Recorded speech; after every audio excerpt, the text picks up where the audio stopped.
میں آپ تمام سے اپیل کر رہا ہوں کہ آپ متحدہ طور پر اپنے ووٹ کا استعمال مجلس کے امیدواروں کے حق میں کریے، اور خاص طور سے جوہا پورہ جس ودھان سبھا میں آتا ہے وہاں پر آپ جانتے ہیں کہ کتنی تکالیف کا سامنا آپ کو کرنا پڑتا ہے۔ یہاں پر ایسا لگتا ہے کہ ایک سونتیلا سلوک مسلمانوں کی بستیوں سے آبادیوں سے کیا جاتا ہے۔ بھارت کے پردھان منتری پورے دیش میں پکار کر کہتے ہیں سوچھ بھارت، سوچھ بھارت، سوچھ بھارت۔ دیش کے پردھان منتری نے جھاڑو ہاتھ میں لے کر دلی میں روڈ پر صفائی بھی کی، اپنے پارلیمنٹ کانسٹیٹوئنسی میں گئے تو گھاٹ پر بھی انہوں نے صفائی کی۔ میں دیش کے پردھان منتری سے اپیل کرنا چاہ رہا ہوں کہ اگر وہ جوہا پورہ کو آئیں گے اور جہاں پر پورے احمد آباد کا کچرا ڈالا جاتا ہے، پردھان منتری بھی ایک جھاڑو اپنے ہاتھ میں لے لیں، میں بھی اپنے ہاتھ میں جھاڑو لوں گا اور وہاں سے اس کچرے کے ڈھیر کو ہم صاف کرنے تیار ہیں۔ کیا بھارت کے پردھان منتری اور ان کی سرکار اس کچرے کے ڈھیر کو، جو ایسا لگتا ہے کہ پہاڑ بنا ہوا ہے مگر وہ پہاڑ نہیں ہے، کچرے کا ایک ڈھیر بن کر پہاڑ کی شکل اختیار کر گیا۔ ہم یہ آپ کو بتانا چاہ رہے ہیں کہ آپ کے اس ودھان سبھا میں، اس اسمبلی حلقے میں کچرے کے ڈھیر کے انبار لگا دیے گئے، جس سے لوگ بیمار پڑتے ہیں، جس سے لوگوں کو ٹی بی کے مرض میں مبتلا ہو جاتے ہیں۔ اس کا کوئی پرسان حال نہیں ہے۔ آپ نے برسوں کانگریس اور بھاجپا کا ساتھ دیا مگر ان پارٹیوں نے آپ کی اس تکلیف کو دور نہیں کیا۔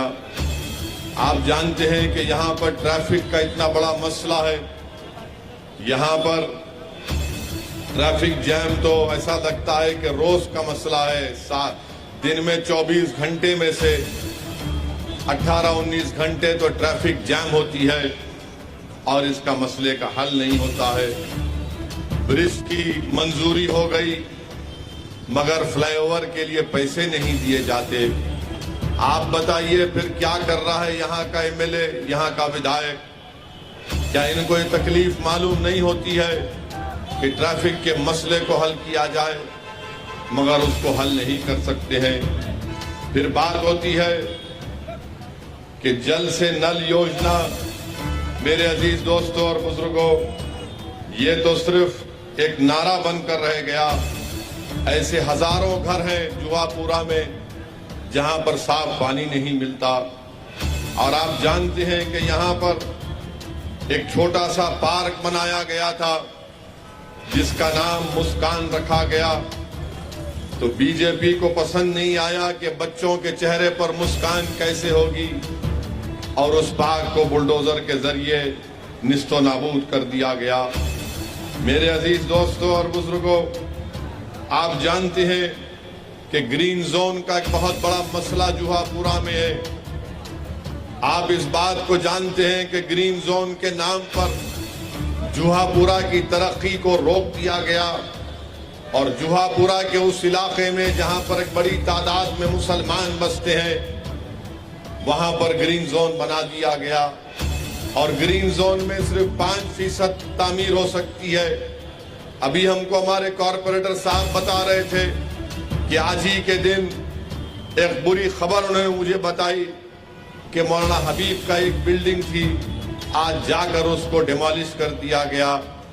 کیوں بی جے پی کی سرکار، کیوں یہاں کے member of parliament Amit Shah, کیوں بھارت کے پردھان منتری جن کو ستہ ملی 2 مرتبہ بھارت کی، گجرات کے ماڈل کو ساری بھارت میں دکھایا، مگر کیا بھاجپا والے بتا سکتے ہیں کہ گجرات کا کون سا ماڈل ہے جہاں پر السنکھیک سماج مسلمان بستے ہیں تو وہاں پر گرین زون بنا دیا جاتا ہے؟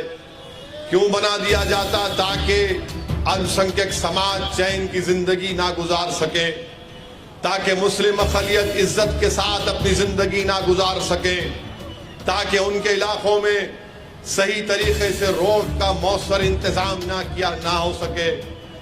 اور ہم آپ سے وعدہ کر رہے ہیں کہ آنے والے چناؤ میں آپ یہاں سے مجلس کے امیدوار کو آپ کا MLA بنائیے.